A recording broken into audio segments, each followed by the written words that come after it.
ብልቱ ሁላ ተቆርጧል። ወንድሜ ምንድነው? ማነህ አንተ? ምን እያደረገች ነው? የ9 ዓመት ልጅን ደፍሮ ነው።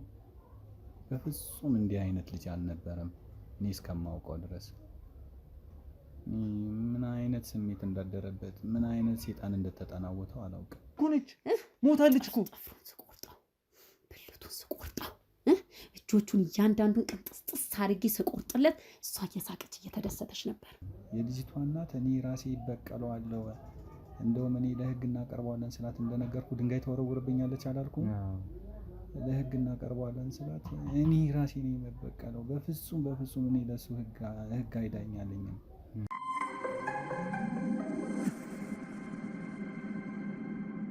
ሰላም ውድ ቤተሰቦች እንዴት አላችሁ? እንዴት ከረማችሁ? የኔ ውድ ስጦታዎች፣ እኔ በጣም ደግ ነኝ። ወንድማችሁ ጋዜጠኛ ሮቤል ዛሬም ተመልሻለሁ። እንግዲህ ከአንድ ባለ ጉዳይ ጋር ወይም ባለ ታሪክ ጋር በአዲስ ታሪክ ማለት ነው። እንግዲህ ባለ ጉዳይ ወይም ባለ ታሪኬ የሚያጫውተኝ አንድ ጉዳይ እንዳለ ነው የማውቀው የነገረኝም። ዞሮ ወደ መኖሪያ ቤቱ መተን እንግዲህ ጥቆማውን ልንወስድ ወይም ደግሞ ግለ ታሪኩን ከሆነ ግለ ታሪኩን ልንሰማ እዚህ መተናል። ባለ ታሪኬ ስሙን ያስተዋውቀናል፣ ታሪኩንም ከራሱ አንደበት ይነግረናል ማለት ነው። አብራችሁን ቆዩ ቤተሰቦች። ሁሌም እንደምላችሁ ግን ቪዲዮዎቻችንን ስትጀምሩ ላይክ፣ ሼር፣ ሰብስክራይብ ማድረግ አትርሱ። ከተመለከታችሁ በኋላ ደግሞ ኮሜንት ላይ ሀሳብ አስተያየታችሁን እየሰጣችሁ አጋሩን እላለሁ ቤተሰቦቼ። ወደ እንግዲህ ልመለስ፣ አብራችሁን ቆዩ። እንዴት አለ ጌታ?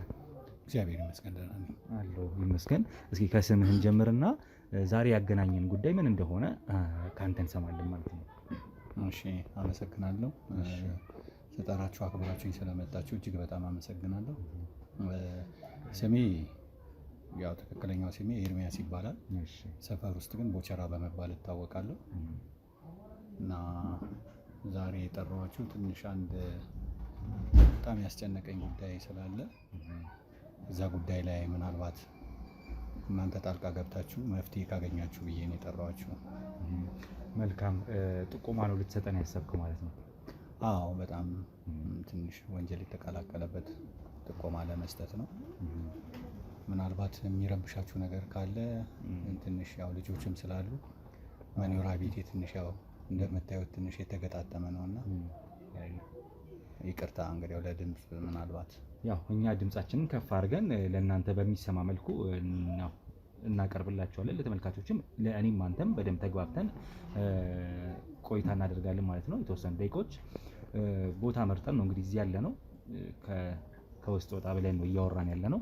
ድምጽ ከገባ እንግዲህ ቤተሰቦች በዚህ አጋጣሚ ይቅርታ እንጠይቃለን። እሺ አቶ ኤርሚያስ እንግዲህ ጥቆማ ነው የመጣውበት ጉዳይ ወንጀል ነክ ነው። አንዴ የታዘብኩት ውስጤን እንግዲህ የረበሸኝ ነገር አለ፣ ስለሱ ልጠቁማችሁ ነው እያልከን ያለው። እሺ እንግዲህ ኤርሚያስ ምንድን ነው ያለው ነገር? እሺ ጥሩ።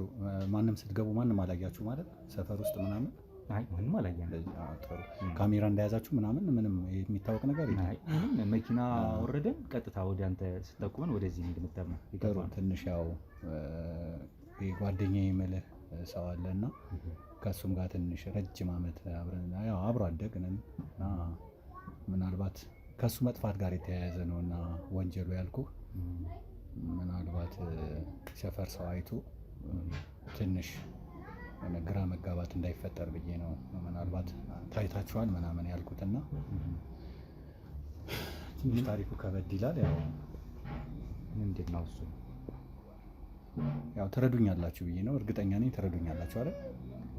አዎ፣ እኛ ብዙ ጊዜ ስራችንን አይተህ ከሆነ አንተም ምናልባት ወደኛ የደወልክበት ምክንያት ሰዎች በደል ሲደርስባቸው በደላቸው ፍትህን ለማግኘት ከኛ ጎን ሁኑ ብለው ሲጠሩን አብረን ሆነን እንሰራለን። እንግዲህ የችግሮቻቸው ወይም ለደረሰባቸው በደል ተካፋይ ሆነን እኛም እውነታ እስኪወጣላቸው መመርመር ነው የኛ ስራ። በዚህ ስራ ውስጥ ያለ ነው። እንግዲህ አንተንም በምትሰጠን ጥቆማ መሰረት የምትሰጠን ጥቆማ አንተን የሚያግዝ ከሆነ የተበደለ ሰው ካለ የተቸገረ ሰው ካለ በዛ መሀል እኛ ገብተን በተለይ ወንጀል ነክ ፍትህ የሚያስፈልጉ አይነት ነገር ከሆነ እዛ ነገር ላይ ጣልቃ ገብተን እስከ መጨረሻው የምንሄድበት ነው የሚሆነው። ያን ለማድረግ ዝግጁ ነን። ምንም ችግር የለም። እሺ፣ አመሰግናለሁ። እንግዲህ ያው ጓደኛዬ እንደነገርኩህ አብሮ አደጌ ነው። አሁን ከጠፋ ውስጥ ወደ 10ኛ ቀኑ ደርሷል። የጠፋበት ምክንያቱም ወንጀል ነው። እኔ ራሱ መቅጣት እየፈለኩኝ ነው ካጠገቤ የጠፋብኝ። እኔ ራሴ ቅጣቱን እሰጠዋለሁ ብዬ ነበር፣ ግን ያው አጋጣሚ ሆኖ በመሀል ተሰውሮብኛል። አሁን እንደነገርኩ ወደ 10ኛ ቀኑ ነው። የሰራውን ወንጀል ትንሽ እንግዲህ ያው ለአንተም ስነግርህ ትንሽ ሊሰቀጥጥ ይችላል። የ9 ዓመት ልጅን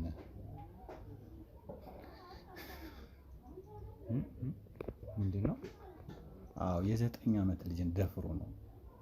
በፍጹም እንዲህ አይነት ልጅ አልነበረም እኔ እስከማውቀው ድረስ። ምን አይነት ስሜት እንዳደረበት ምን አይነት ሰይጣን እንደተጠናወተው አላውቅም። ከሀገር ውጭ ሆናችሁ ቤት መግዛት ፈልጋችሁ ግን ደግሞ የእምነት ጉዳይ የጎደለባችሁ ወይም እምነት ጉዳይ አሳስቧችሁ ያልገዛችሁ አላችሁ አይደለም? እንግዲያውስ ቤተሰቦች ከኛ ጋር አጋር ድርጅት ሆነው አብረው ሊሰሩ የፈለጉ 3 የሪል ስቴት ቤቶች አማራጭ ከኛ ጋር ለመስራት ዝግጁ ናቸው። እናንተንም ይጠቅማል ብዬ ስለማስብ ላስተዋውቃችሁ። ሰላም ሰላም፣ ሮቤል ነኝ። ቤተሰቦች እንዴት አላችሁ? እንዴት ከረማችሁ? በ3 አይነት የሪል ስቴት አማራጮች ወይም የቤት ግንባታ አማራጮችን ይዤላችሁ ቀርቤያለሁ። አንደኛው ነው የመጀመሪያው በቦሌ ቡልቡላ 125 ካሬ ሜትር ላይ ያረፈ በአንድ ወለል ወይም የመሬት ወለል 1 አባወራን የያዘ እንዲሁም በህንፃ 4 አባወሮችን የሚይዝ ቦሌ ቡልቡላ ላይ ጥንቅቅ ያለ ሙሉ በሙሉ የተገነባ ሜትሮ ሃውስ ሪል ስቴት ይዞላችሁ ቀርቧል ማለት ነው። ይህ እንግዲህ ይዞላችሁ የቀረበው ባለ 2 መኝታና ባለ 3 መኝታ አማራጭ ነው። በግንባታ ላይ ያሉ አማራጮች ከፈለጋችሁ ደግሞ በቡልጋሪያ እንዲሁም በሜክሲኮ የቴምር ፕሮፐርቲስ እና የአባይ ሆምስ ሪል ስቴት ቤቶችን አዘጋጅተውላችኋል። እነዚህን ቤቶች ደግሞ በ10% ቅናሽ ቅድመ ክፍያ ከፍለው 779 ሺህ ብር ከፍለው የቤት ባለቤትነቱን ማረጋገጥ ይችላሉ። እንዲሁም ሙሉ በሙሉ ከፍዬ ጨርሳለሁ ካሉም ደግሞ በ5.6 ሚሊዮን ብር ገዝተው 30% ቅናሽ ማለት ነው ተደርጎሎት የቤት ባለቤትነቱን ያረጋግጣሉ ማለት ነው። በእነዚህ በ3 አማራጮች እንግዲህ መግዛት ከፈለጋችሁ በሙሉ እምነት እንግዲህ እኛም አለን፣ እናንተም ገዝታችሁ የምትኮሩበት ማታፍሩበት ነው። ቤተሰቦቼ እነዚህን ዝርዝር መረጃዎች ማግኘት ከፈለጋችሁ ደግሞ ከታች በማስቀምጥላችሁ ስልክ ደውላችሁ የበለጠውን መረጃ ማግኘት ትችላላችሁ። እናመሰግናለን።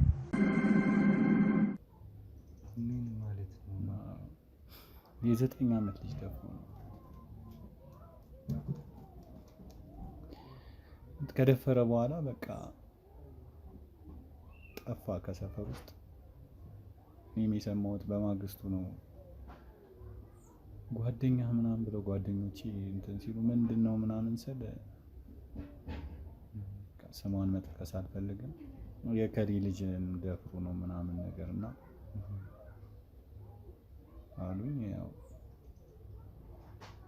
እሷም መጣች በማግስቱ ጠየቀችኝ።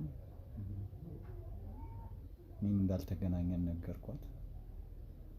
ብቻ ዝታ ነው ሄደችው። በወቅቱ ማናት? እናቷ ነች የተደፈረችው። እናቷ ነች። ባሏም ጥሏት ነው ሄደው። ብቻዋን ነች የምታሳደጋት። ምን ሲል እንደው እንደዚህ አይነት ነገር አሁን እንዳልከኝ ከሆነ አብሮ አደጌ ነው ማውቀው ነው እድሜ ልኬን እና ምን ሰይጣን ውል ብሎት የ9 ዓመት ሴትን እንደደፈረ ለአንተም ግርታ እንደፈጠረብህ ነው እየነገርከኝ ያለው። ከዛ ባለፈ ያው ብዙ ጊዜ ደፋሪዎች ደፍረው ይሰወራሉ እና ብዙ ጊዜ የተደፈሩ ሴቶች እንዲሁም ማስረጃ አያገኙም ይባላል በፍርድ ቤት ነው እና ማን የደፈራት ሲባል አይታወቅም ብዙ ጊዜ። እንዴት እሱ እንዴት እንደሆነ ሊታወቅ ቻለ?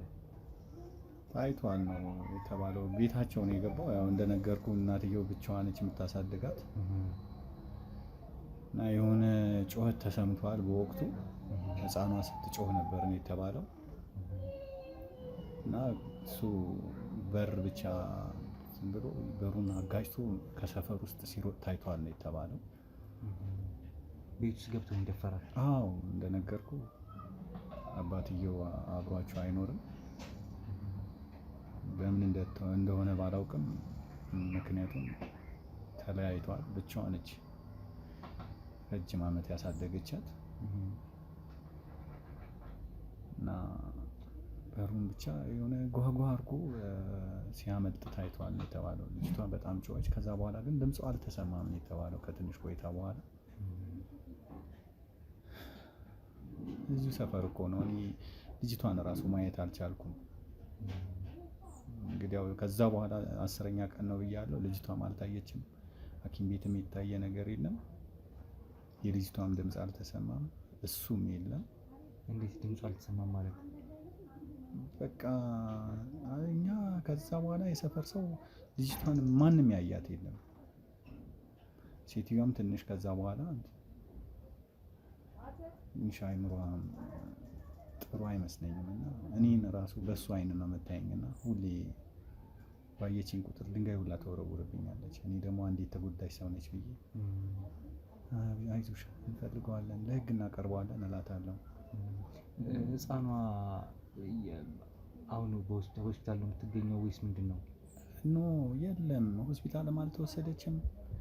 ከቤትም ስትወጣ ያያት ሰው የለም። ቤቷ ውስጥም ሴትዮዋ ሰውን አታስገባም። ትንሽ በቃ እንደነገርኩ የሆነ ትንሽ አይምሯ ትንሽ ነካ ሳያረጋት አይቀርም። ከዛ በኋላ የልጇን ስቃይ አይታ ትንሽ እንትን ያለች ይመስላል እና ብቸኛም ነች። ሰፈሩም ያው እንደምታየው ሁሉም ቤቱን ዘግቶ ግቢውን ዘግቶ ነው የሚውለው። እንደምታየው ጫጫታ ሁላ የምትሰማው እዚህ እኛ ግቢ ውስጥ ነው እንጂ ሌላ ቦታ አይተሃል አይደል? ስትመጣ ጸጥ ያለ ነው። መንገድ ነው። የሚገርም ነው እንግዲህ የነገርከኝ ያለው አቶ ኤርሚያስ፣ በጣም የሚያሳዝን ታሪክ። በጣም ደግሞ ትኩስ ነው ነገሩ፣ ገና ከትኩስ ገና 10 ቀን እሱ አልተያዘም ማለት ነው፣ አልተገኘም። እንደነገርኩ ብቻ በቃ በሩ ምናምን አስጮ ዘግቶ ሮጦ አመለጠ ነው የተባለው። ማንም አሯሩጦ የሚይዘው የለም። የተወሰኑ 2 ሴቶች ናቸው አዩት የተባለው እና ይኸው እንደምታየው እንዳለ ሰፈሩ ዘግቶ ነው ግቢውን ዘግቶ በሩን ዘግቶ ነው እኔ የሚኖረውና እናቷ ጥላት በሄደች ሰዓት ነው እሱ በር ሰብሮ ገብቶ ነው ወይስ ክፍት አግኝቶ ነው ያ ነገር የተፈጠረው?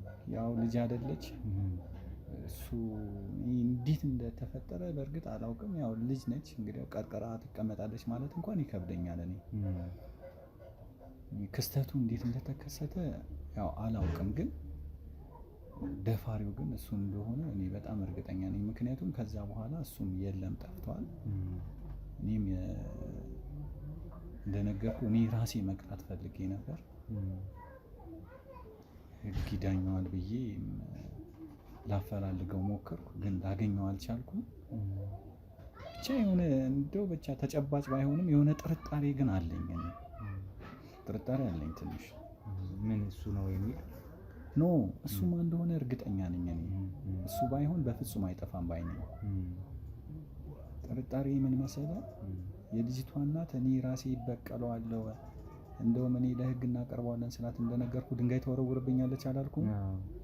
ለህግ እናቀርበዋለን ስላት እኔ ራሴ ነኝ የምበቀለው፣ በፍጹም በፍጹም እኔ ለሱ ህግ አይዳኛለኝም፣ እኔ የልጄን እንደዚህ ምናምን በቃ እያለች እና ትንሽ ስጋት አለኝ እኔ ምናልባት እሷም ገላው እንዳይሆን ገላ ሰውራውም እንዳይሆን እሰጋለሁ እኔ። ልጇን ከቤት አታስወጣትም? አሁን ዘግታባት ነው ያለችው ነው? ማንም እሷ ቤት የሚገባ የለም። ሆስፒታልም የወሰደችው ነገር የለም። ክስም እንትን አላለችም። ያው እንግዲህ ዋና ባለቤቱ እያለ እኔ ተነስቼ አልከስም አይደል? እኔ ተነስቼ አልከስም እና ግን ለህግ እናቀርበዋለን ምናምን ስላት እሷ ትንሽ እንትን ማበድም እያለች እየጮች ምናምን እኔ ነኝ የምቀጣው፣ እኔ እቀጣዋለሁ፣ እገድለዋለሁ ትላለች። እና ምናልባት እንደዛተችውም አንድ ቦታ አግኝታ መርዛውም ሊሆን ይችላል የሚል ስጋት አለኝ። ግን ደግሞ እንደዛም ቢሆን ስክሪኑ መገኘት አለበት አይደል? እንደዛም የለምና ተሰውሮብናል። እሱም ተሰውሯል፣ ልጇም ተሰውራለች። በጣም ከባድ ነገር ነው የነገርከኝ ያለው በእውነት እና በጣም የራስህም አሪፍ የሆነ ምልከታ ትዝብት እንደሆነም ተመልክቻለሁ። እዚህ ጋር ፍትህ እንዲገኝ የተደረገውን ድርጊት ደግሞ እንደሆነ እሱ አዎ እንደደፈረ የሚል ልጅቷ ደግሞ ታስገባት ታስወጣት ሆስፒታል ትሁን አትሁን የሚታወቅ ነገር የለም። በሯን ቆልፋን ያለች ሴትዮዋ በቃ። ከዛ ባለፈ ደግሞ አንተ የሱ የቅርብ የልብ ወዳጁ ስለነበርክ አንተን ራሱ እንደሱ እንደምታይክ ቦቸራ እያለች ነው ድንጋይ አንስታ የምትወረውርብኝ። እንደዚህ አይነት ባህሪ ያለበት ሴሰኝነት ወይ ደግሞ ሴት ላይ በፍጹም የለበትም። በቃ እንደዚህ አንድም ቀን እሷ ልጅ ታዲያ እንደዚህ አነጣጥሮ እሱ ሊደፍር እንዴት ይችላል? ያው ምችን ልታክልጻለች። እንጃ። በእርግጥ አንዳንዴ ፊልም እናያለን እንግዲህ ያው ተቀምጠን ያው እንደዚህ አይነት ነገሮች ያሉበት ምናምን። እንደውም እኔ ነኝ ደስ እያለኝ ብዙ ጊዜ ማየው እንጂ እሱ ኧረ ቡቼ አይነፋም ምናምን ይለኛል። እኔ ግን ያው ደስ ብሎኝ ምናምን ተው አትዝጋው ምናምን እያልኩ አያለሁ። ትንሽ ወጣ ያሉ ፊልሞች አሉ እነሱ እንደውም እኔ ነኝ በደንብ ማየው። እሱ እንደዚህ አይነት ነገር ሲመጣ ኧረ ቡቼ አይነፋም ምናምን እያለ ነበር እንትን የሚለው። እንግዲህ ያው ምን አይነት ሴጣን እንደተጠናወተው አላውቅም። እኔ ያው ያለኝን ጥርጣሬ ነው የነገርኩት፣ ግን በቃ እርግጠኛ ነኝ ወደዚህ አይነት ድምዳሜ ይመራኛል። እኔ እሱ ነው ባይኔ። አሁን ከምንም በላይ ያሳሰበኝ ምንድን ነው ተደፈረች የተባለችውም ልጅ ታይታ አትታወቅም፣ እሱም ታይቶ አይታወቅም ከዛ በኋላ እና እዚህ ላይ ምናልባት እኔ ከረዳችሁን ብዬ ነው። በጣም ጥሩ የሚባል መረጃን የሰጠህን ጥልቅ የሆነ ክትትልም የሚፈልግ ነው ብዬ አስባለሁ። ይሄ ሰው አምልጦም ከሆነ አንድ ቦታ ተሰውሮ ከሆነ የተደፈረችው ሕፃን በምን አይነት ሁኔታ ላይ ነው ያለችው? እናት በምን አይነት መልኩ ነገሩን ትንሽ አይምሯም ሳታርጋለች የሚል ነገር እየነገርከኝ ነውና እሷ ፍርድ አይደለም ይዳኝልኝ ራሴ ነኝ የምዳኘው የሚል እምነት እንዳላት ነው እየነገርከኝ ያለውና ይሄን ጉዳይ በጣም በጥሩ መልኩ እንግዲህ አጫውተናል፣ ጥቆማውንም ሰጥተናል። ይሄን ጉዳይ እኛም እዚህ መተናል፣ ሰምተናል። መፍትሄ ወደሚገኝበት ምንድን የተፈጠረው የእውነትም የሚለው ለማወቅ የምንሞክርበት ይሆናል ከዚህ በኋላ። ለዛ ግን አንተ በጠቆምከን መሰረት አሁን በአድራሻ ደረጃ ልናገኘት የምንችለው እናትየዋን ነው፣ ምናልባትም የእሷን ህፃን ልጇን። ያ ስለሆነ እንግዲህ እናትየዋን የምናገኝበት ሁኔታ አንተ ታመቻችልናለህ። ምንም ችግር የለውም። አዎ እንግዲህ ግዴታዬ ነው። ስለዚህ እሷን ገብተን እናወራታለን ብዬ አስባለሁ። ፈቃደኛ ከሆነች ካሜራም ይዘን፣ ካልሆነችን በራሳችን መንገድ ክትትሉን ለማድረግ እንዲረዳን ማለት ነው ሴትዮዋን ማግኘት ይኖርብናል፣ የመጀመሪያው እርምጃ ማለት ነው።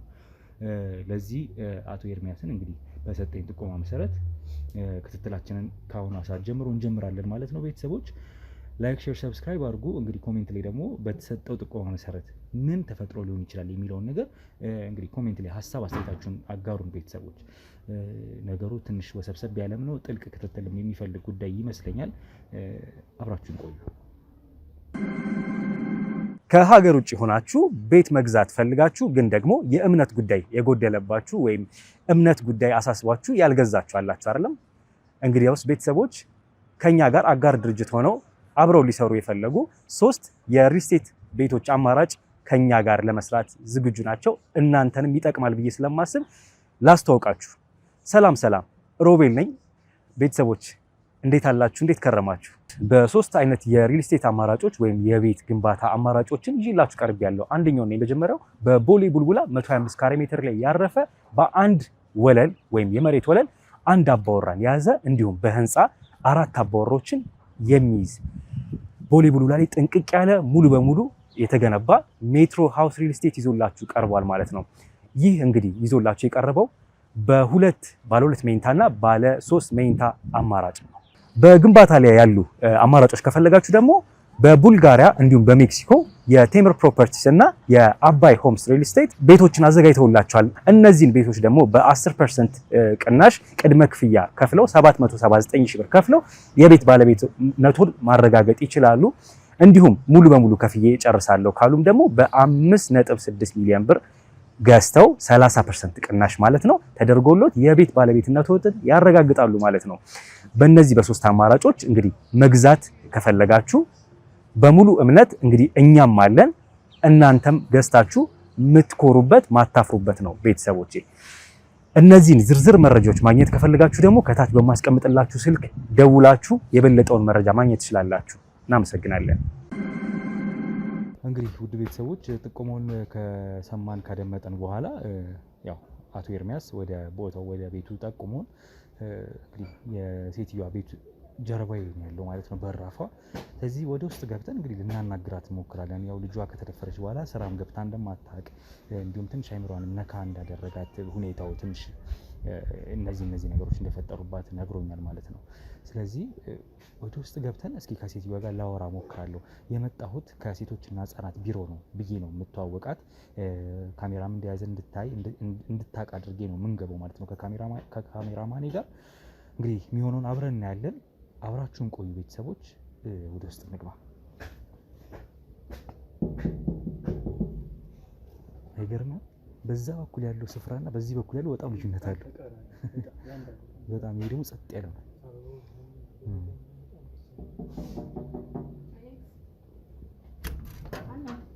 ጤና ይስጥልኝ።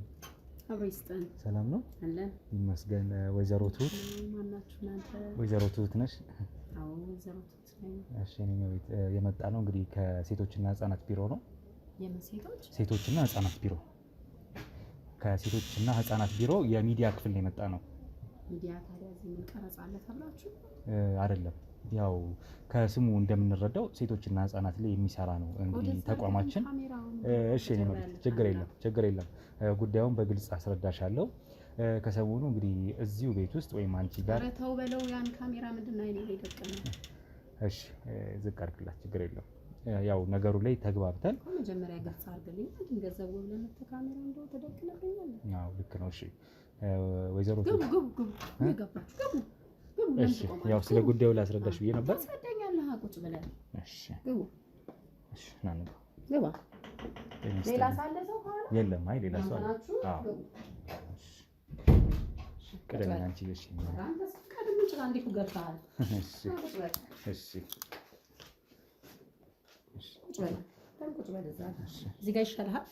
ያው እዚህ ጋር ነን እና አንቺ ደገፍ ብለህ ቁጭ በል። እሺ ነው ቤት ቤቴ ገብተህ የለ እንዴ? አዎ ቆንጆ ቤት፣ በጣም ጸጥ ያለ ሰላም ያለው ቤት ነው አይደለም? አዎ እንዴ ያስታውቃል። አዎ አካባቢው ራሱ በጣም ያምራል። እውነት ነው። አዎ እኔ መቤት እንዴት አለሽ? ምን አልከኝ ቀደም? ህጻናትና ሴቶች የሴቶች ዛሬ ነው የምትሰራው አንተ? አዎ ከዛ ተልከን የመጣሁን የቤት አዎ ስሜንስ እነሱ ነግረው ነው እንዲሁ ማንን ጠይቀህ ነው ብዬ ነው። ስምሽን እንኳን ያወቅኩት ያው የአካባቢ ሰው አንዳንድ ጥቆሞች ደርሶን ነው በስምሽንም ለማወቅ የቻልኩት። እንግዲህ እኔንም ወደ አንቺ ቤት ያስመጣኝ ስምሽን ከማወቅ ባለፈ አንድ ጉዳይ ሰሞኑን የተከሰተ ነገር እንዳለ ሰምቼ ነውና ሰሞኑን እስኪ በአንቺ ግል ህይወትሽ ላይ እንግዲህ አንድ የተከሰተ ነገር አለ አይደለም? ማለት ማን ነግሮህ ነው? ያው የአካባቢ ሰው ለውም ይሄን የሚያክል የወንጀል ተግባር ምናልባት ቁስል መቀስቀስ አይሆንብንም። ዞሮ ዞሮ የመጣ ነው እኛ ይሄን ነገር ለማጥራት ስለሆነ ቢሮአችን ተቋማችን ይሄን ስለሆነ የሚሰራው በጉዳዩ ላይ እንግዲህ እንድንመካከር እንዲሁም ልጅሽ ናት አይደለም የተደፈረችው ያለችው?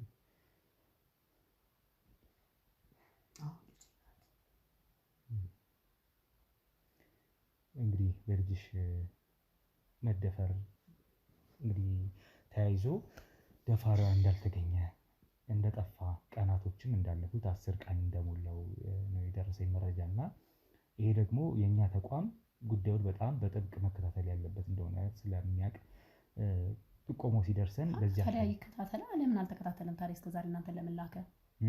ለምን ላከ? እናንተን ታዲያ ድርጅቱን የላካችሁ?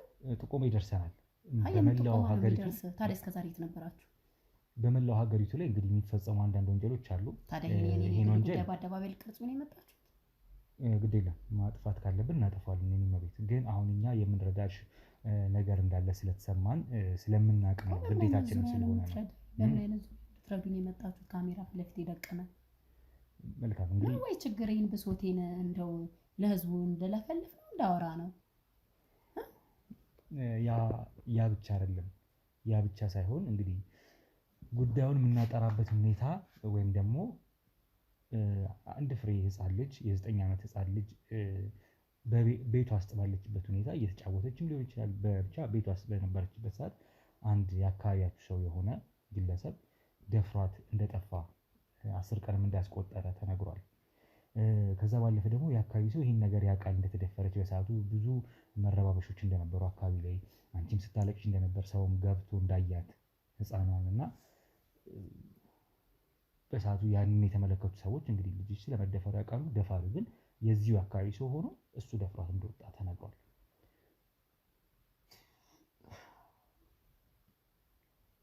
እና ደግሞ አሁን ላይ ምናልባት ልጅሽ በምን አይነት ሁኔታ ላይ ነው ያለችው? ልጄ እኔ ጋር አይደለች። አሁን በቁጡ ልጄ ተደፍራብኛለች። ግን ማን ልጄን እንደዚህ እንዳደረጋት እኔ ራሱ ባውቅ ደስ ይለኛል። ምክንያቱም ባይ ከህይወቱ ነበር ቅብር ማረግ ቆፍሬ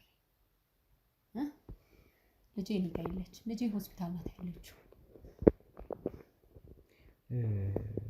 ራሱ ሰዎች ሄደው ምንም የምታውቀው ነገር አይሲ ክፍል ናት ያለችው። እኔ ራሱ አሁን ላይ መግባት አልችልም፣ ከልክለውኛል። አልችልም። በህይወትና በሞት መካከል ነው ያለችው ልጄ። እኔ ነኝ የማውቀው የተጎዳሁት እኔ እናቷ ነኝ። ለምንድን ነው ቁስሌን ልቀሰቅሱብኝ የመጣችሁት? ለምንድን ነው ውጡልኝ ከቤቴ። ለምንድን ነው የመጣችሁት? ምን ፈልገህ ነው የመጣሁት? ከዚህ በላይ የመጣው ጉዳዩን ለመስማት ብቻ አይደለም። ጉዳዩ ልጄ ልታድንልኝ ነው የመጣኸው? ያው ለምንድን ነው የማትወጡልኝ? ውጣልኝ፣ ቀራጦን በሆነ ይዘህ ውጣልኝ፣ ውጡልኝ። አልፈልግም። እንደሱ አይደለም። ምንድን ነው የእኔ ቤት የምትለኝ? ውጣልኝ፣ አልፈልግም። ያንተ ክብር አልፈልግም። እኔ ልጄን ትመልስልኛለህ?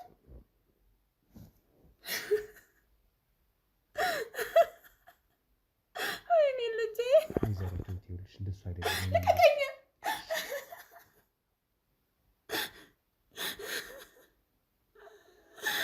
ይሄ ነገር ይኸውልሽ ግድ የለሽም። በጣም በመንግስት ደረጃ የተቋቋመ ትልቅ ድርጅት ተቋም ነው። እኔ አላውቅም። በቃ ምንም ስለመንግስት ምናምን አትበለኝ። በቃ እኔ ልጅን የሚመልስልኝ ሰው የለም። ውጡልኝ በቃ ከቤት አልፈልግም። እንደዚህ አይነት ድርጊቶች ምናልባት ዛሬ ላይ በአንቺ ልጅም ከዚህ በፊት አልፎ ያውቃል። ግን ደግሞ ቢያንስ ከዚህ በኋላ እንደዚህ አይነት ነገሮች እንዳይከሰቱ በህግ መሰረት የሚጠየቁበት ደፋሪ ያዙልኛ፣ ፈልጉልኝ፣ ደፋሪውን ያዙልኝ። እኔ እኮ ነገርኩህ፣ ቢይዘው ኑሮ ማለት ነው ሲጥ አድርጌ ነበር የምገለው። እንደውም በህይወት ነበር የምቀብረው። ሂዱና ያዙልኝ፣ ፈልጉልኝ። እኔ ራሱ ፈልገዋለሁኝ። ግለሰቡ ማን እንደሆነ አንቺም የሰፈሩ የአካባቢው ልጅ እንደሆነ ታምኛለሽ፣ ታውቂያለሽ። እሱ ነው ብለሽ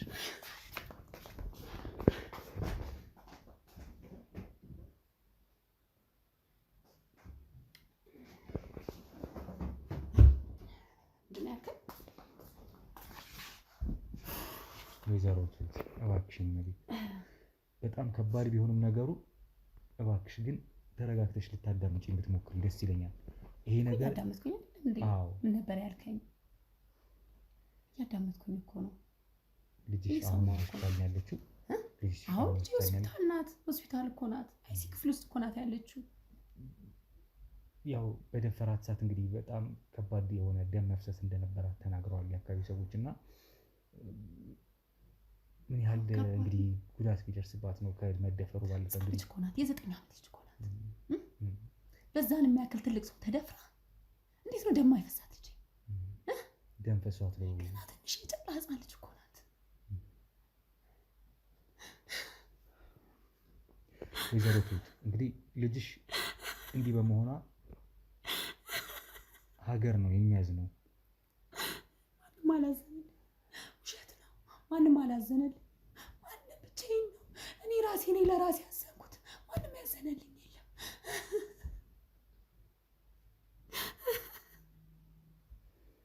ደፋሪዋ ምንድን ነው? ልትረዳኝ ነው የመጣኸው? እሺ በምን መንገድ ነው የምትረዳኝ? አንደኛ ደፋሪዋ እንዲገኝ ነው እኮ እኔ እፈልገዋለሁኝ። ስለዚህ ደፋሪዋ የተባለው ግለሰብ እዚህ መንደር ውስጥ የሚኖር ነው እሱ ነው ብለሽ ታምኛለሽ? ወይም ነው እሱ ነው? አላውቅም። የተነገረኝ መረጃ ግን ያንን ነው የሚያመለክተው። የደረሰኝ መረጃ ስለዚህ ግለሰቡ የሚታወቅ ሰው እኔ ራሴ ነበርኩ ሲጣረግ የምገለው። ህግ ማያስፈልገው ነበር ለሱ። እኔ ራሴ በቂ ነበርኩኝ። ለልጄ እኔ በቀላት ነበር። ህግ ቢጋ ነገ እኮ ይወጣል። በዋስ ብር ከፍለው ይወጣል። ግን እኔ በቂ ነበርኩኝ ለሱ። ከቻልክ ካገኘው ፈልጋ አምጣል። እኔ ራሴ በቀለዋል። ይሄ ምናልባት ለአንቺም በዚህ ልክ ያውቃል እንግዲህ በዚህ ልክ መናገሩ ልክ አይሆንም ብዬ አስባለሁ። በህግ አግባብ ቢታይ ይሄ ራሱ ወንጀል ነው የኔ ቤት። ስለዚህ ከዚህ ይልቅ በህግ አግባብ የሚፈታበትና እሱ ለወንጀል ለህግ የሚቀርብበት ነገርኩህ እኮ እሱ ነገ ቢታሰር ከነገ ወዲያ ይወጣል። ብር የማይሰራው ነገር የለም በአሁን ሰዓት። ትሰማኛለህ አይደለ? ስለዚህ እኔ ህግ ጋር አላቀርበውም እሱን። እኔ ራሴ ነኝ የምገለው። እኔ ራሴ ነኝ ለልጄ የምበቀልላት። እኔ ራሴ በቂ ነኝ። ከቻልክ እሱን አምጣል። አለቀ። ልትረዳኝ ከፈለክ በዚህ መንገድ እርዳኝ። ስለዚህ እኔም ልረዳሽ ላግዝሽ የምፈልገው ቢያንስ ይሄን ያደረገባትን ግለሰብ በህግ እንዲቀጣ ለማድረግ ነው። ከዛ ባለፈ ልጅሽ ላይ ለደረሰባት ጉዳትም ሆነ ሌላም ተመሳሳይ አእምሮ ላይ ለሚፈጥረው ማንኛውም አይነት ችግር ሕክምና አገልግሎት በተሻለ መልኩ የምታገኝበት ተቋማችን ያመቻቻል። ስለ ብዙ ነገሮች እንግዲህ የምንተጋገዝበት ነው። የማሳከም ችግር አላጣም፣ አሳክማታለሁ። የብር ችግር የለብኝም። እኔ ያጣሁት ልጄን ነው። እኔ ብር አይደለም ችግር። ከቻልክ ደፋሩን ይዘህልኝና ፊት ለፊት እንድታቆም ነው የምፈልገው። በቃ ያንን እናደርጋለን። እኔ ማለት ያን ማደርገው ግን አንቺ ፊት ይዞ ለመምጣት ብቻ ሳይሆን ይሄን ሰውዬ ህግ ፊት አቁሞ የምታይበት ቀን እንዲሆን ነው እኛ የምንሰራው ማለት ነው። ደግሞ እንዳልኩሽ የመጣንበት ተቋም ትልቅ ተቋም ነው። ይሄ እሱ ወጥቶ እንዲደፍሮ በነፃነት ተቋም ላይ ካላችሁ ታዲያ እስከዛሬ ለምን አልያዛችሁትም? ታዲያ መረጃ የደረሰን ገና አሁን እኔ ማለት አካባቢ ላይ እናንተ ሁሌ ቆይታችሁ ነው የምትደርሱት። ሁሌ ይሄ ነገር ሲከሰት አንቺ የት ነበር? የለሁም። የት ነበር? ብኖር ይሄ ሁሉ ነገር ይደርስባት ነበር ልጄ። እኔ የለሁም፣ ስራ ቦታ ነበርኩኝ። ልጅሽ 9 ዓመቷ ከሆነ ምናልባት ተማሪ ልትሆን ትችላለች። በምን አይነት ሰዓት? ልጄ እንደ ልጅ አይደለችም፣ አዋቂ ናት። ብዙ ጊዜ እኔ ጥያት ነው የሚሄደው ግቢ ውስጥ ራሱ። አንደኛ ግቢያችን ጭር ያለ ነው፣ እንደዚህ ውክብክብ ያለ ግቢም አይደለም። በቃ ለእንደዚህ ነገር ይዳርጋታል የምትለው የማስበው ነገር ራሱ የለም። በቃ ከትምህርት ቤት በሰርቪስ ነው የምትመጣው። ስትመጣ ብዙ ጊዜ እኔ እኖራለሁኝ አንዳንዴ ማለት ነው። አንዳንዴ ደግሞ እኔ አዳር ምናምን ስሆን ስራ ሄዳለሁኝ። ምን ነበር ያንቺ ስራ? ምንድን ነው የምትሰሪው? እኔ ጤና ባለሙያ ነኝ፣ አዋላጅ ነርስ ነኝ። ስራዬ ያ ነው። አንዳንዴ አዳርም ይኖረዋል። በብዛት ግን ያው ልጅ ስላለኝ እንዲሁ ከእነሱ ጋር በመማከር ምናምን በሳምንት 2 ምናምን ይሆናል አዳሪ ማለት ነው። በዛን ጊዜ እህቴ ናት መታ የምታድረው ቤት ከልጄ ጋር ማለት ነው። ዋይ ሲሆን ደግሞ እመጣለሁኝ። ጠዋት ወጥቼ ማታ እመጣለሁ። እሷ 9 ሰዓት ላይ ትገባለች ቤት። ከዛ 10 ሰዓት 11 እየተጫወተች ነው የምትጠብቀኝ። ዩኒፎርም በሩን ክፍት ነው የማደርገው። እኔ ሁሌ ዘግቼባት አልሄድም፣ ምክንያቱም ልጅ ያለች ብዬ ስለማስብ በሩን አልዘጋውም። እቤት ትቀመጣለች። ዩኒፎርሟን አውልቃ ማጥናት ካለባት እያጠናች ምናምን መጫወት ካለባት እየተጫወተች ነው የምትጠብቀኝ። ሁሌ በሰላማዊ መንገድ ነው እኔ ልጄን የማገኘው። አዳሪ በሳምንት 2 ነው እንደነገርኩ። በዛ ታይም ደግሞ እህቴ ናት የምትመጣው፣ አብራት ታድራለች። ከዛ ውጪ እኔ ተለይቻት ማድረ ያላቀ ከስራዬ ውጪ ማለት ነው። ይቅርታ አድርጊልኝና አሁን እየነገርሽኝ ባለው ሁኔታ ምናልባት እንደው ጥያቄዎችን ከእንትና ቁጠሪያቸው እኔም በህግ አግባብ እንደ ሙያተኛ ስለሆነ ልጄን እኮ ጠዋት ላይ ትምህርት ቤት ልኬያታለሁ። እኔ ስመጣ እኮ እንዳልሆነ ሆነች ነው ያገኘሁት ልጄ። 9 ሰዓት ከትምህርት ቤት መታለች። እንግዲህ ሁሌ በቃ የሚያውቅ ሰውን ውስጥ አዋቂ እኮ ነው እንደዚህ ያደረገው። እኔ ሰራተኛ ነበረኝ። ሰራተኛዋ ደግሞ አልተስማማንም፣ ልኬያታለሁ። የለችም ሰራተኛዋ፣ 1 ወር ምናምን ይሆናታል። ከዛ በኋላ ልጄ ቤት ብቻዋን ነበረች የምትሆነው። ከ9 ሰዓት በኋላ እንደነገርኩ ነው ትጫወታለች ምናምን። ሁሌ በሰላም ነው ማገኛት። እንደው አንደኛ ነግሬሃለሁ፣ ልጄ አስተዋይ ናት፣ እንደ ልጅም አይደለችም። ያንዳንዱ ውሏን ነው የምትነግረኝ። የዛን ቀን ግን በቃ ማውራት እራሱ አልቻለችም። ስገባ ያየሁት ነገር ሌላ ነገር ነበር።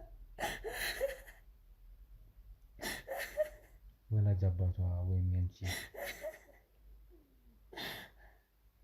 አባቷ የለም? አብራችሁ አይደለም ያለው?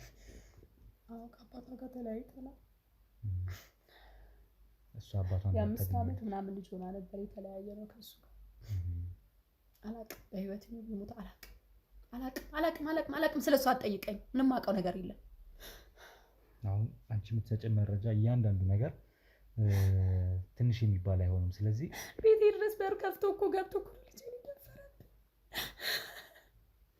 ወላጅ አባቷ እሷን አይፈልጋትም። ይሄ ነገር እስከደረሰባት በቃ እሱ የኔና የእሱ የግል ጉዳይ ነው። በቃ በሆነ ምክንያት ተጋጭተን ነበር፣ ተጣልተን ነበር፣ ተነጋገር በቃ በዛው ሻንጣውን ይዞ ወጣ። ልጄን ብሎ አይመጣም። እሷስ አባቴ አትልም። ምን አባት ነው? ከሄደ በኋላ ለልጄ ብሎ መመለስ አለ እንዴ? ፈልጎ አይደለ እንዴ ወጣው? ተነጋግረን መፍታት በምንችልበት ሁኔታ እኮ ነው እሱ ጥሎ ሻንጣውን ይዞ ወጣ።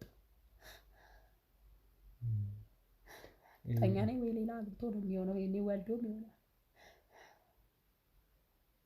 እኔ ግን ልጄን ብቻ አላሳደግኳት። 4 ዓመት ቀልድ ነው እንዴ? አላባት አንድ ቀን ልጅ ብሎ መጥቶ አይቷት አያውቅም። አንድ ቀን ማለት ነው። እኔ ነኝ የማውቀው እሱ በሄደበት ሰዓት እንዴት ከልጅ ጋር ሰውን እንዴት ስትሰቃይ እንደነበረ አባዬ እያለች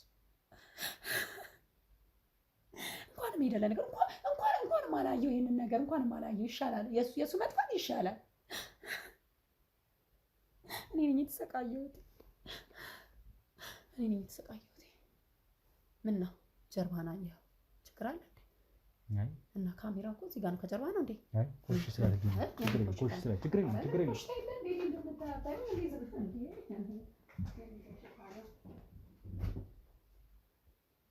ማለት ትንሽ እዚህ ተረጋግጣችሁ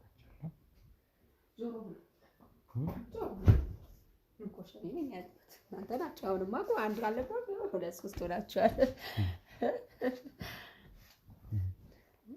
ኮሽ አለ እንዴ? አንድ ነው ያለው እኮ አንድ ነው እሱ ነው ያለው። ከካሜራው ጋር ቆጥሬው እኮ ነው ከካሜራው ጋር 3 አረኳቸው አይደል? ያው እሱም እየተመለከተኝ አይደል ካሜራው፣ ለዛ ብዬ ነው። ወይዘሮት ምናልባት ምን ያለው ታሰብኩት። አሳዝናለሁ። እንዴት አላሳዝ ወይኔ! አየህ፣ ሁሉም እንደዚህ ነው ከንፈር የሚመጣው። አየህ አይደል? እኔ እንኳን ስራ ቦታ እንኳን ሄጄ አላውቅም። የሚገርም ነገር መውጣት በቃ ፀሐዩ ራሱ አንድ ቀን ወጥቼ አይቼ አላውቅም። የሚገርም ነገር ውጭ ምን እንደሚመስል ራሱ እንዴት ልውጣ? እንዳትገቢ ያሉኝ እዛ አይሲ ክፍል ራሱ እንዳትገቢ ነው ያሉኝ። በቃ ልጅ ማየት አትችይም እንዳትገቢ። በቃ አይሲ ክፍል ናታ ተኝታለች። ምንም ራሱ አልኳት አታውቅም። እንዳትገቢ ከለከሉ። አትበላ አትጠጣ። ያው እኔ ቤቴ እዚህ ውስጥ ጭር ባለ ቤት ውስጥ ይህን የሚያክል ቤት ታቅፌ ቁጭ ብዬ እላለሁ። አንተ ደግሞ ኮሽ አለ ትላለህ። ወይኔ ኮሽ ባለ ይሰማል እንዴ? አሁን ልጅሽን እኛ ምናልባት እንግዲህ በሆስፒታል ሄደን ብናያት መልካም ይመስለኛል። እና የማን የኔ ልጅ እኔ ራሱ እንዳታይ እኮ አሉ። እኔ ራሱ እኮ ከለከሉኝ እኮ። ምናልባት እኔ ሂጅ አላውቅም። ይኸው 3 ቀን 4 ቀን ሂጅ እኮ አላውቅም። በቃ የዛን ቀን ራሷን ሳተች አስገባናት። እዚህ ክፍል ናት ያለችው። በቃ 2 ቀን ምናምን አብሬያት ይሄ በቃ ማልበሻ ክፍል በቃ ልበሻ ያሉኝ ምናምን ለበስኩኝ። ገባሁኝ። በጣም ጥንቃቄ ያለው ዝም ብለህ እኮ አትገባም። ዝም ብለህ እኮ ዘው ብለህ አሁን እኔ ቤት እንደመጣሁ ዝም ብለህ እኮ ዘው ብለህ እኮ አትገባም። አይሲ ክፍል ከባድ ክፍል እኮ ነው ያለችው። ያው እንዳልኩሽ አታያትም እኮ በውጪ በመስታወቱ ጋር አያሳዩም፣ አያስጠጉም። አትልፋ። አንቺ የሚኖርሽ ምናልባት ኢሞሽናል እንትኖች ስለሚኖሩ ለዛ ይሆናል።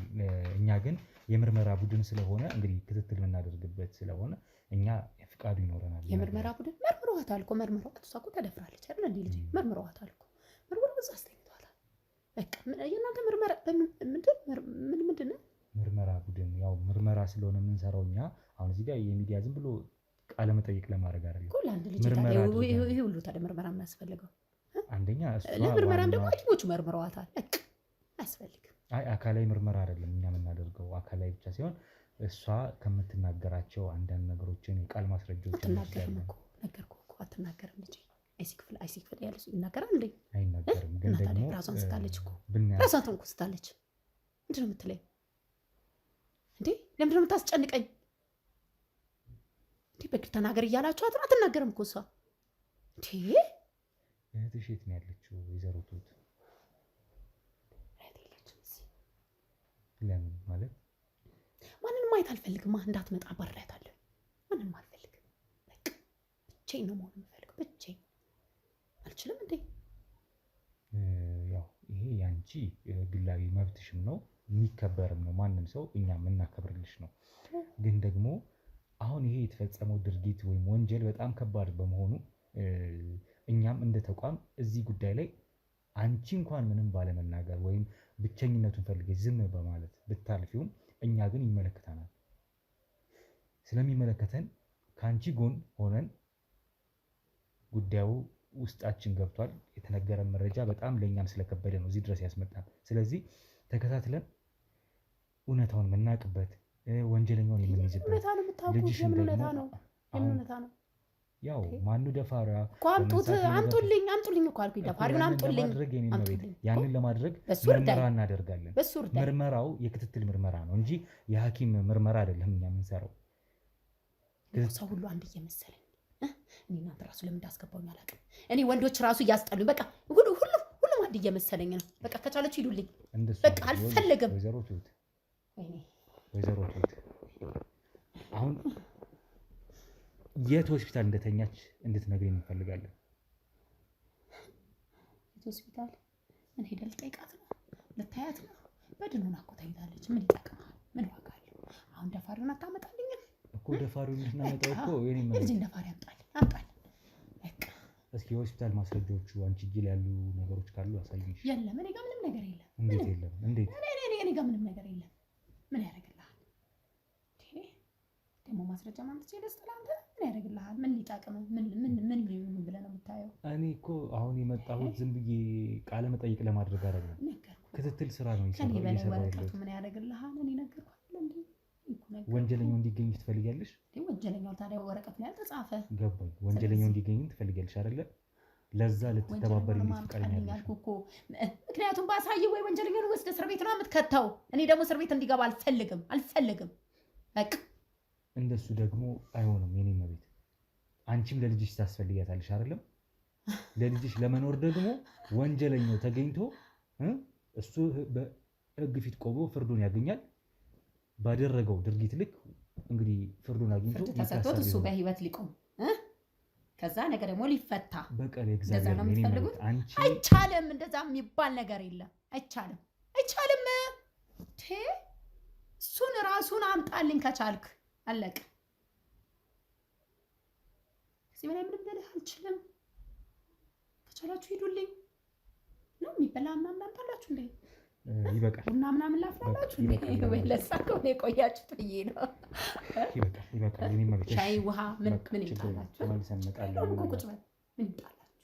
ምናልባት በዚህ ሁኔታ ውስጥ ሆነሽ እኛም ምናልባት በጣም ገፋ ብለን ጠየቅሽ። አለባበሴን ተናላችሁ እንዴ? አይደለም፣ እንደሱ አይደለም። የስራ ሰው እኮ ነበርኩኝ እንደነገርኩ። ዛሬ እንደዚህ መሆኔን አትይ። ቁጫትን ወይዘሮ ተመልሼ እመጣለሁ። እሺ፣ መቼ ይዘህልኝ ትመጣለህ? ወንጀለኛው ምናልባት አግኝተህ ይዘህልኝ ብቻ ነው አይደለም የምትመጣው? ይዘህልኝ ና፣ ይዘህልኝ። ግን ተረጋጋ። እስከዛ ተረጋጋ። ለልጅሽ ታስፈልጊያታለሽ። የኔ እናት እሺ፣ ወንጀለኛውን እናገኘዋለን። ግን ተመልሼ ስመጣ በዚህ ሁኔታ ሲሆን ከዚህ በተሻለ ሁኔታ መረጃዎች የምትሰጭንና የምታግዥን ነው። የምን መረጃ? ለማንኛውም ለአሁን ተመልሰን መች ትመጣለህ? አንድ ላይ ነው የምትመጡት? እንመጣለን። መልካችሁ እንዳይጠፋብኝ። ደግሞ ያርግሃል። ምንድን ነው? ትንሽ አዋራ ነገር ይዞኝ ጉንፋን ስለያዘኝ እኮ አለኝ መድኃኒት ልስጥህ እንዴ? ማስታገሻ ነገር እወስዳለሁ። ችግር የለም። እንደነገርኩህ የጤና ባለሙያ ነኝ። ስለዚህ ልረዳህ እችላለሁ። ትሄዱ ነው? እሺ በቃ ሂዱ።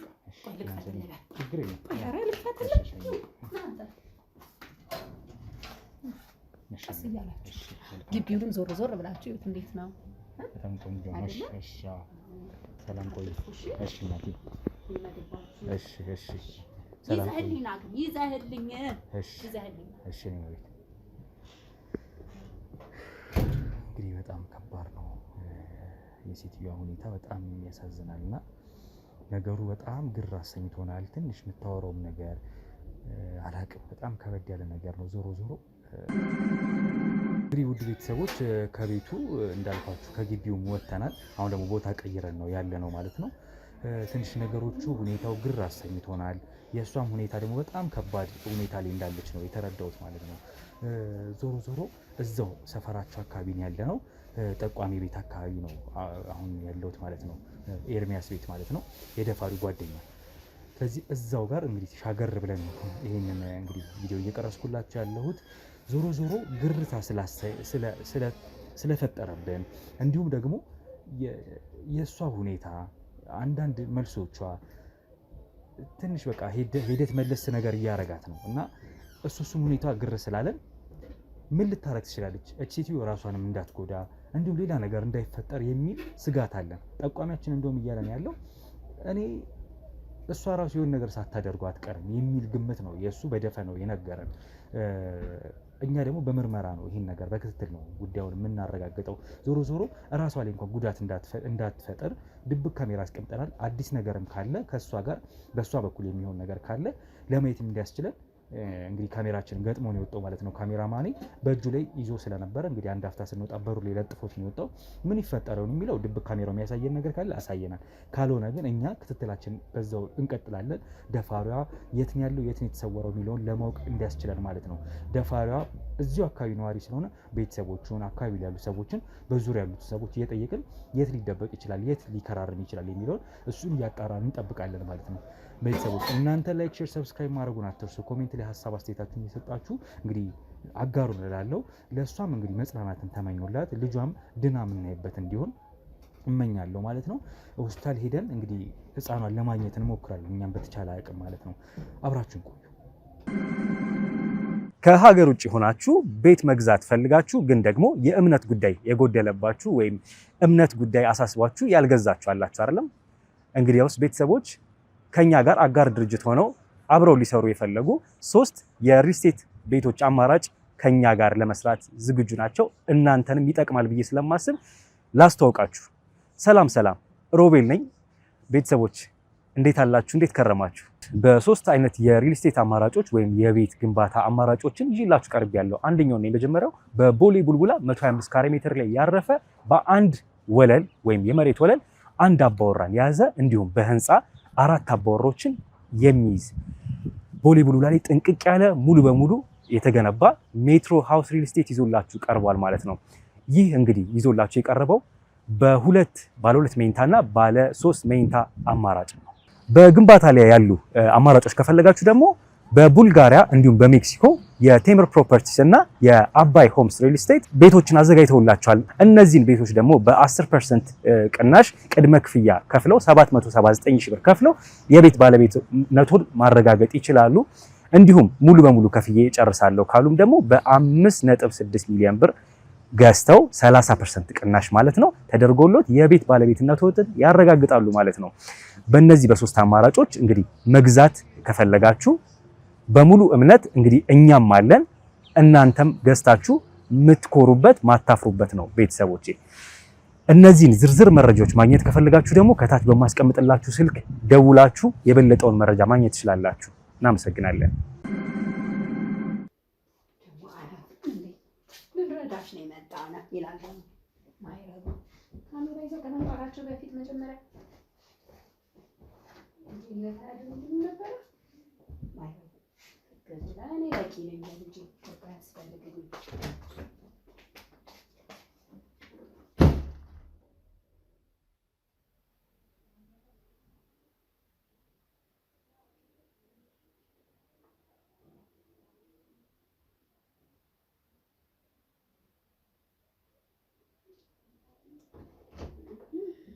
የምን ጥቁር መልበስ ልጅ እኔ ማለት አንቺ ነጭ ነው የምለብሰው ዝንጥ ነው የምለው ሌባ ሁላ ልንረዳሽ ነው የመጣነው ይላል። ረድቶ ይሞተዋል።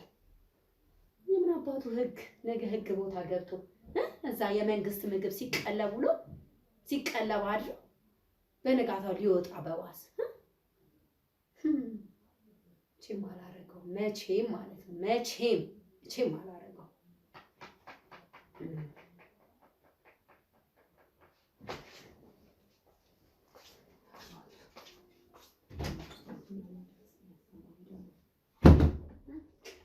ቀስ እያልኩኝ ነው ከጥፍሩ እስከ ፀጉሩ ድረስ ንቅል ለማድረግለት ቀስ በቀስ ያልመጣም እንዴ ልጄን በቀል ራሴ ነው የምመለሰው። ቀስ በቀስ በሂደት ነው ማሰቃይ በህይወት እያለ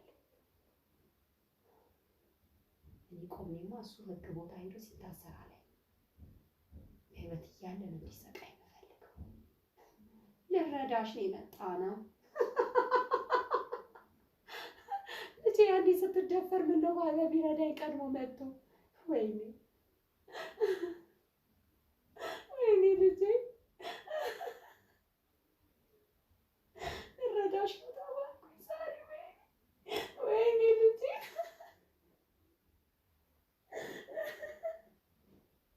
እኔ ልጄ ነው ማን ሊረዳኝ የሚመጣው? እኔ እናት አልበቃም? እናትሽ በቃለሁ። እኔ እናትሽ በቃለሁ።